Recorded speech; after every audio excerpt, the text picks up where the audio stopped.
Minsan sasabihin ng mga operator, eh bakit yung makina niya kahit anong tela, hindi naman napaktaw.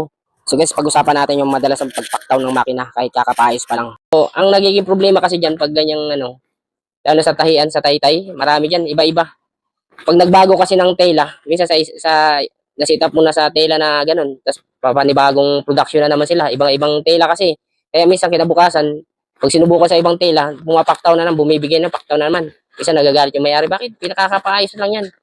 Ang nagiging problema kasi niyan, iba-iba yung mga tela.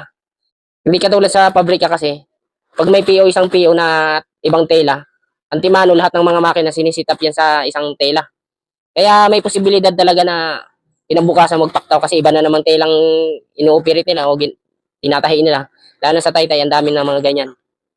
Minsan sasabihin ng mga operator, eh bakit yung makina niya kahit anong tela, hindi naman napaktaw. Meron po talagang ganong makina. Bigyan natin ng halimbawa kung sakaling, so halimbawa, dalawa kaming mekaniko. May alam ako na hindi niya kayang gawin. O meron siyang alam na hindi ko rin kayang gawin. O ganun lang yung paliwanag doon. Ganun din yung mga makina na yan. Meron din silang hindi kayang gawin.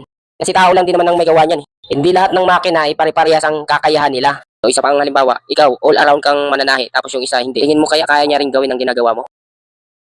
O ganun lang yan. Ganun lang ang paliwanag diyan. O sana maintindihan nyo, ganun lang yung paliwanag diyan.